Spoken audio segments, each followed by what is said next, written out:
신명기 25장 1절에서 3절까지 보겠습니다.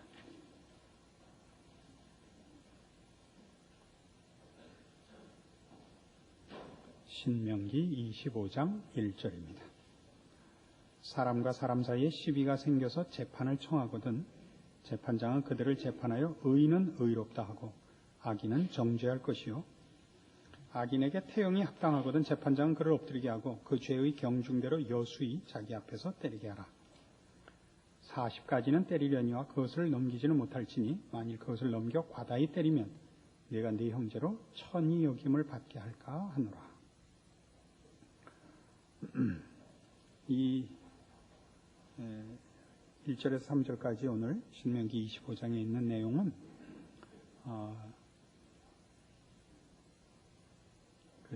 시비가 붙었을 때 잘못을 분명하게 판결을 내리고 잘못한 일에 대해서는 그 잘못한 만큼 재판관이 그 적당한 벌을 내리도록 지시하고 있는 내용입니다. 우리가 신명기에서 보는 이런 말하자면 어떤 규칙들은 다 잘못을 찾아서 심판하는 데 뜻을 갖고 있는 것이 아니고 이 믿음의 공동체를 거룩하게 유지하기 위하여 죄를 억제하고 또 그 뿌리를 내리지 못하도록 그 공동체를 보존하는 데 목적을 갖고 있다는 걸 놓쳐서는 안 됩니다. 그래서 이런 문제를 지금도 보시면 잘못을 꼭 처벌해라 하는 것입니다. 잘못을 처벌한다는 것이 그래서 쫓아다니면서 남의 잘못을 들춰내는 것을 말하는 것이 아니고 잘못된 것을 처벌함으로써 그것이 그 공동체에 자리를 잡지 못하게 한다 이거죠.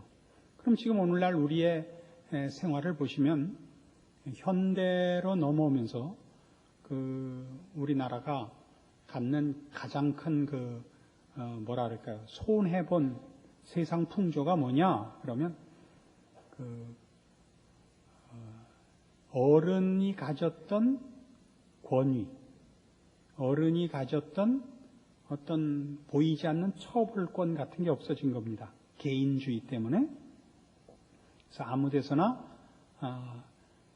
그래서 하고 싶은 대로 하고 못 본 척하고 개인주의라는 것이 사회적으로 또 이웃들이 없어지고 못 본 척하고 뭐랄까 주의도 주지 않고 또 받지도 않는 이렇게 된 것이 말하자면 신앙인으로서 한번 돌아봐야 될 큰 책임이다 이겁니다. 도둑을 잡는다. 무슨 잘못한 것을 고발한다. 이런 것들이 필요해요. 그걸 쫓아다녀서 누가 잘못한 것을 지적해서 그 사람에게 보복을 하는 정신을 가지라는 것이 아니라 예전에는 이 무슨 전철 같은 데서 소매치기를 하거나 뭐 남의 걸 뺐을 때 사람들 눈에 띄면 그 범법자가 도망을 갔잖아요. 요새는 안 그러죠. 눈을 크게 뜨고 상관하지 마 하는 이렇게 되면 벌써 그 사회는 망하는 거예요. 죄라는 것은 은밀히 숨어서 몰래 져야 되는 거예요. 그것이 드러나면 벌써 여러 사람의 눈이 있고 여러 사람 앞에 폭로되면 햇빛 앞에 감추어지는 어둠같이 그게 물러나야 되는데 어둠이 너무 짙어져서 빛을 가리는 꼴이 된단 말이죠. 이게 오늘 우리가 보는 이 중요한 문제인 것입니다. 그러나 이런 문제들을 행함에 있어서 지금 성경이 우리한테 가르치려고 하는 것은 그것이 내가 사는 사회에서 내가 책임지는 빛과 소금의 책임. 또 하나님께서 나를 보내어 내가 사는 시대와 사회 속에서 그 거룩을 보존하시며 죄악을 억제시키는 일을 하게 하는 것과 이런 직책 혹은 이런 깨우침으로 개인적인 복수를 하는 것과의 차이는 굉장히 어려운 것입니다. 분간하기가. 그래서 오늘은 그 얘기를 여기 끝에 하는 거예요. 40대까지는 때려도 그 이상은 때리지 마라. 왜? 네 형제로 천이 여김을 받게 할까 하노라. 그러죠. 그러니까 이 사회를 지켜내는 것, 내가 있는 한 공동체를 지켜내는 문제와 죄가 뿌리를 내리지 못하게 하고 거룩을 보존하기 위하여 죄를 처벌하고 고발하고 쫓아내는 싸움을 하는 것과 그것을 핑계로 상대방을 보복하는, 내 원한을 갚는 것과의 기준을 어떻게 하느냐. 그래서 각자가 판단을 해야 되는 것입니다. 여러분이 누구에 대해서 사적인 원한을 가지고 그것을 명분을 동원하여 신앙이든 상식이든 무슨 문제든지 동원해서 그 사람을 사적으로 복수를 하려고 그러는 것이다 라는 걸 뭘로 알 수 있느냐 하면 여러분이 내가 지금 어느 사람의 잘못을 지적할 때 그 사람이 회개할까봐 걱정이 되시면 개인적인 원한을 갖고 있는 겁니다. 그죠? 여러분, 그럼 금방 알아먹겠죠? 내가 미운 사람이 무슨 괜찮은 일을 할까봐 걱정이 되죠. 그럼 욕을 할 수가 없으니까. 내가 개인적으로 미워하는 저 사람이 내가 개인적으로 저 사람을 미워하는 게 아니라 내가 미워하는 것이 정당하다라는 충분한 이유가 있게끔 모든 사람 앞에 못난 짓을 계속 해줬으면 좋겠다. 이 생각이 들면 여러분이 틀리고 있는 것입니다. 이런 거 많죠. 여러분 주변에 가만히 생각해 보세요. 우리는 어쨌든 사람 섞여서 사는 법이고 하나님이 우리한테 맡긴 일도 무슨 일보다는 사람과 사람과의 관계에서의 일입니다.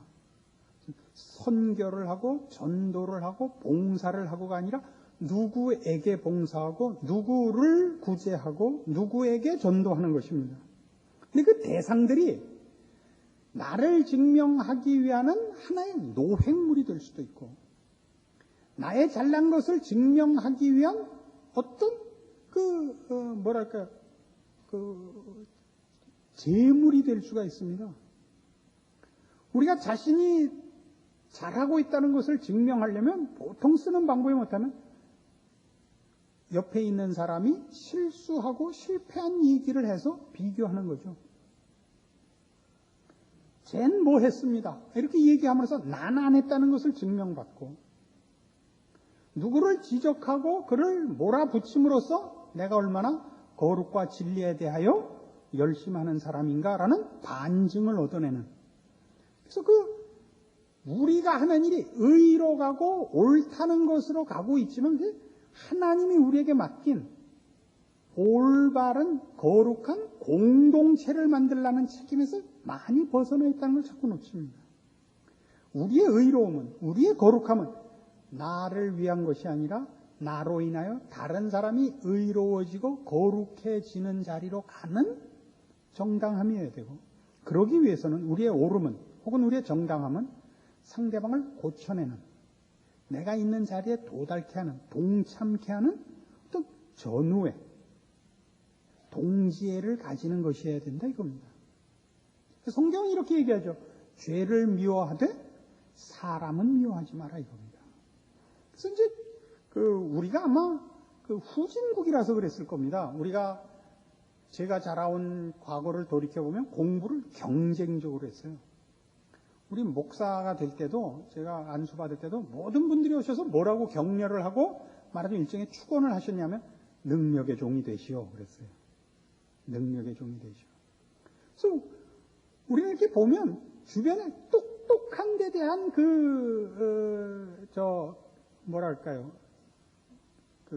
감각이 너무 예민해요. 사람들 이렇게 말을 시키면 이렇게 재치 있고 나는 바보가 아니야 라는 말을 하려고 무던히 애를 써요. 바보가 되지를 못해요. 누구나 한마디를 하려고 그러고 가만히 이렇게 관중이 되는 일을 못해요. 영화를 보다가도 저요 그래요. 응?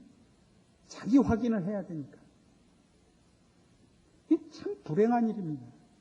그래서 우리의 똑똑함은 언젠가도 말씀드리면 그 한 사람의 똑똑함은 주변에 무슨 유익을 끼쳐야 되는데 우리 중에 누구 똑똑한 게 하나 있으면 주변에 있는 사람을 다 죽였어요. 그 왼수가 죽이기도 했고 우리 스스로가 그랬어요. 야, 누구 봐라. 제가 자라난 내내 들었던 얘기고, 여러분이 여러분 자녀에게 하는 얘기, 누구 봐라. 여러분 보고 누구 보라 그랬어요? 누구, 유관순 봐라. 그렇게 컸어요? 동네에 있는 누구, 응? 누구 봐라 말이죠. 장인순이를 봐라. 이대원 목사님 사모님 이름이에요. 똑똑하셨거든요. 누굴 봐라.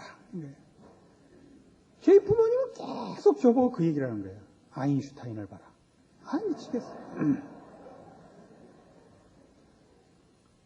그래서 우리가 누구에 대한 개인적인 원한을 씻어버리지 않고는 우린 사실은 우리의 공동체에서 쓸모가 없다는 얘기가 됩니다. 누구 잡으러만 다니는 거죠. 그러니까 한국 교회의 큰 그 결함이 뭐냐 하면 열심이 있고 명분이 있습니다. 말을 잘하고 그리고 아주 끝간데 없이 완벽을 추구하는 열심이 있습니다. 근데 뭐 이런 표현을 제가 자주 씁니다만 뭐 이상 좋은 표현이 없어요. 사람들이 개인적으로 재수가 없어요. 만날 마음이 없어요. 그런 지극한 이상과 신앙과 거룩과 정성을 가지고 있는데 하나도 마음에 드는 데가 없어요. 따뜻한 구석이 없다고요. 그 사람을 만나면 회개하려던 마음도 다시 완악해진단 말이에요. 마음을 녹이질 못해요. 울 기회를 안 줘. 유턴의 여백이 없어요. 아시겠어요? 이것이 우리가 오늘 이 말씀을 보고 기억해야 되는 것입니다. 하나 더 나가서 이런 개인에 관한 문제만이 아니라 우리 공동체를 놓고 생각해 봅시다. 교회를 하면서 제일 그 난처한 교인이 누구냐 그러면 구경꾼으로 왔다 갔다 하는 사람이 제일 난처합니다. 그러니까 뭐 그냥 그 헌금만 내고 도망가시는 분들이 많은데 참 나쁜 겁니다. 교회에 오셨으면 여러분은 말씀을 제대로 들으시고 내가 말씀대로 하고 있는가 점검을 받으셔야 돼요. 신앙의 지도를 받으셔야 됩니다. 학원하고 학교의 차이가 뭐죠? 학교에 나가면 담임 선생님이 있어서 책임을 지고 각 학생의 공부의 그 진도에 대하여 개입을 하시죠. 시험을 보고 채점을 해서 매를 들기도 하고 격려도 해요. 학원은 안 그러죠. 학원은 그 간섭과 그런 그 지도력을 안 가집니다. 그냥 돈 내고 와서 배우려면 배우고 뭐 결석을 하든 뭐 출석을 불러요. 시험을 봐요. 본인이 싫으면 안 하면 그만해요. 그래서 학원은 본인이 열심을 내지 않는 한 아무 효과가 없는 것입니다. 증만 끊어놓고 한 2번 나가다만 경험이 누구나 있으실 수 있습니다. 스스로 교회를 학원을 만들지 마십시오. 이게 제일 나쁜 경우입니다. 그것은 지옥 가긴 싫고 천국은 가야겠고 그러나 천국 갈 사람으로서의 책임은 하나도 지기 싫은 순 얌체 족속들입니다. 그 다음으로 우리가 하나 속고 있는 게 뭐냐면 비평만을 일삼는 사람들입니다. 비평만을 일삼는 사람들. 비평만을 일삼는다는 건 왜 문제가 되냐면 지금 우리가 지금 신명기 25장을 놓고 하는 얘기는 이거예요. 몽땅 다. 이런 모든 것들 잘못을 따지고 드는 이유는 그 공동체를 유익해 하기 위해서라고요. 진전시키고 거룩으로 떠미는 거예요. 죄를 억제시키고 죄를 어쨌든 뽑아버리려는 노력으로서 이런 일들이 생기는 것이지 다른 목적으로는 이걸 쓰지 않는다고요. 그럼 봐요. 비평은 왜 하는 거예요? 더 잘하자는 거죠. 비평은 혼자 있지 않습니다. 창작과 비평입니다. 무슨 비평을 하려면 만들어진 작품이 있어야죠. 그 작품에 대해 이건 더 깎자. 여기는 더 다듬자. 이게 비평입니다. 없는 걸 깎고 다듬을 수는 없습니다. 비평은 혼자 있는 것이 아닙니다. 비평을 잘못해서 창작을 못하게 해서는 안 됩니다. 창작을 하는 자는, 그 능력이 있는 자는 비평을 받아들여서 더 좋은 작품으로 자신의 예술적인 어떤 목표나 내용이나 실력을 밀고 나가야 될 것입니다. 그런 차원의 잘잘못을 여기 논하고 있는 것이지, 암행어사가 되고 누가 틀렸는지를 날카롭게 지적함으로써 가만히 앉아서 자기 역할을 다하고 있다고 생각하는 건 아주 잘못하는 것입니다. 언젠가 그렇게 말씀드린 거 기억하시죠? 우리 이번에 홍수 나서 수재의원금 모았죠? 이제 어느 해나 그렇죠. 이런 어려운 일이 생기면 이제 텔레비전 방송사가 앞장서 갖고 카메라를 들이대고 누가 냈다고 이름이 나오기도 하고 또는 직접 그 얼굴이 나오기도 합니다. 그럼 많이 거치죠. 왜요? 얼굴이 나오니까. 그럼 우리는 뭐라고 비평을 해요? 난 얼굴 내밀려고 그거 안 해. 안 한 게 얼굴 내미고 한 것보다 훨씬 못한 거라니까요. 시작은 얼굴 내밀고 하는 거예요. 생색내고라도 하는 게 시작이고, 난 창피해서 안 해. 그럼 훨씬 못하는 거예요. 우리 아들놈이 이 얘기 하지 말랬는데, 고등학교 다닐 때 말이죠. 이상하게 한문이 한 자릿수 점수를 받아요. 6점, 8점. 집 동생이 놀려요. 오빠, 한문은 10점 만점이야? 100점 만점에 한 자릿수는 받을 수가 없대요. 가든지 나든지 다든지 라든지 하나만 쫙 쓰면 최소한 20점은 나온대요. 우리 이제 딸이 그랬다면, 오빠, 그럴 바에는 하나만 다 써. 그러니까 큰 놈 대답이 걸작해. 야, 창피하게 어떻게 그걸 하나만 다 써. 말이 맞는 거예요. 6점, 8점 받는 건 안 창피하고 하나 쫙 쓰는 건 창피하다 말이죠. 별 웃기는 짬뽕이 다 있다 이거예요. 우리가 그래요. 그냥 그렇게 할 바엔 안 해. 이게 속는 거예요. 그렇게라도 하셔야 돼. 하는 게 앞서는 거예요. 우리는 교회 안에 많은 비평가들을 갖고 있습니다. 왜 이렇게 하십니까? 왜 이런 식으로 합니까? 글쎄, 우리 실력이 없으니까 그 눈에 보이는 사람이 들어와서 하세요. 내 눈엔 이게 이상하다. 그러면 그 사람이 거기 적임자예요. 이것도 전에 한번 제가 간증을 했죠. 저는 왜 목사가 됐냐? 설교를 못 듣겠는 거예요. 젊어서부터. 그 본문 갖고 난 그거보다 더 잘할 자신이 있더라니까요.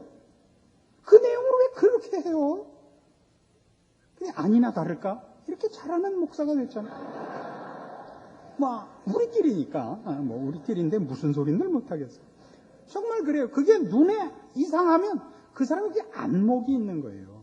그럼 들어오세요. 들어와서 그 일을 하세요. 우리 그런 얘기 참 많이 해요. 사랑이 없어. 그럼 들어와서 사랑이 뭔지 좀 보여주세요. 어떻게 하는 게 사랑인지. 우리 교회는 무슨 질서가 없어. 그럼 들어와서 줄 한번 서주세요. 우리 교회에서 주는 국수는 너무 얇어. 그럼 좀 와서 국수 좀 따주세요. 굵게 못 만들겠습니다. 들어오세요. 여러분은 각자 다 된 것을 혜택만 받으시려고 그러면 못 써요. 여러분이 혜택을 주는 사람이어야 된다고요. 주는 것이 받는 것보다 낫다는 얘기예요. 하나님 앞에 쓰임을 받으세요. 쓸모 있으세요. 하나님이 가장 원하시는 많은 사람을 불러 하나님의 은혜와 사랑을 받고 구원의 자리에 이르고 거룩해지는 일에 쓸모 있는 자가 되시라고요. 혜택을 입는 자가 되지 마시고, 물론 혜택 안 입고 이 자리에 들어온 사람이 없습니다만은 자기가 받은 혜택 이상으로 하나님 앞에 이 하나님께서 베푸시는 모든 일에 쓸모 있는 자로 여러분의 그 신자된 책임과 교회 안에서의 책임을 확보하시라 말이죠. 저는 요즘 그런 생각을 해요. 저희 교회에 대해서 제가 가지는 약간의 불만이 있습니다. 뭐 많지만 약간이라고 해놓읍시다. 그건 뭐냐면 우리 교우들은 너무 구경꾼이 된 것이 아닌가 그런 생각이 듭니다. 설교를 들으면요, 거기서 여러분이 맞다, 이것이 하나님의 말씀이다 그러면 여러분이 공감을 하셨든 안 하셨든, 감동을 했든 안 했든 그렇게 하셔야 되는 거예요. 여러분 학교 다닐 때 공부해서 지구는 24시간에 자전을 한 번 한다, 1회전한다, 그렇게 배우셨습니다. 그게 사실인 것을 무슨 증명을 해낼 수 있습니다. 아무도 그걸 느끼는 사람은 없습니다. 지구가 도는 걸 느끼는 사람은 없습니다. 그러나 그것이 사실인 걸 확인하면 여러분의 감정에 어느 만큼의 감동이 있었느냐 상관없이 그걸 여러분의 지식으로, 놓쳐서는 안 되는 진리로 확보하고 계시고 그걸 기준으로 삽니다. 당신의 하루를 24시간으로 삽니까? 내 시계는 25시간입니다. 이렇게는 안 되는 겁니다. 그런데 이 신앙 문제는 감동을 하면 한 번씩 와서 간증을 하고 눈물을 짜도 이거 분명히 하나님의 말씀이라는 것을 선포를 받고 설명을 받아서 그런 모양이구나 한 것으로 본인의 생각과 삶을 바꾸는 일들을 너무 안 하십니다. 이건 저에게 있어서는 여러분에게만 제가 불평을 하는 것이 아니라 저 자신의 목회 사역에 대해서도 심각하게 묻고 있는 큰 근심거리 중에 하나입니다. 설교를 잘한다는 것이 어디까지냐? 어디까지가 잘한다는 것의 책임의 영역이냐? 이런 생각이 들어요. 여러분이 우리 목사님은 설교 잘하셔 이걸로 때울까봐 제일 걱정이 돼요. 그럼 아무것도 안 해요. 하다못해 말이죠. 여러분은 이 각 위원회에 참여해서 하는 봉사들도 우리 어쨌든 30% 선도 안 되잖아요. 참여하는 분들. 무슨 일을 해야겠다 하는 모든 문제에 대해서 여러분 이 교회를 지키는 그런 자세가 없고 어떤 의미에서 저한테 너무 의존하고 있는 것이 아닌가 그런 생각이 들어요. 그럼 전 참 무서워요. 여러분은 교회를 어떤 마음으로 지키셔야 되냐면 좋은 학교, 우리 학교 이렇게 지키셔야 돼요. 교장 선생님이 좋아서 그 학교가 더 발전할 수 있습니다. 그러나 교장 선생님이 떠나면 학교가 없어져 버리는 그런 학교는 없습니다. 좋은 교회라는 거는 좋은 목사가 있어서 그 교회를 더 발전시키는데 일조를 했을 수 있지만 좋은 교회라는 건 결국 책임이 그 교회에 소속한 각 교인에게 돌아가는 것입니다. 영광도 마찬가지입니다. 우리 교회를 잘되게 하기 위해서 뭘 해야 되느냐? 조금 우리 오늘 확인한 것과 같이 하나님께서 우리를 하나님의 백성으로 부른 그 공동체의 거룩함을 향한 참여, 이것이 필요한 겁니다. 입 바른 소리하고 뒤로 숨어버리는 것 안 됩니다. 헌금 내고 숨어버리는 것 이거 안 됩니다. 굉장히 무책임한 것입니다. 이것을 교회 안에서 해야 되고, 그리고 여러분이 소속된 사회의 여러분의 공동체, 이 커다란 사회와 이 시대 속에서 여러분을 하나님이 심어놓은 그 현장에서 이 노릇을 하셔야 됩니다. 여러분에게서 생명의 냄새가 나야 되고 거룩을 향한 냄새가 나야 되고, 그래서 여러분이 저들의 영혼에 충격을 주며 저들의 마음 문을 두드리는 역할을 하셔야 되고, 저들의 잘못을 지적하며 또 고치며 돌이킬 위로와 격려와 부요함을 갖고 계셔야 됩니다. 우린 그런 의미에서 너무 방관자인 것입니다.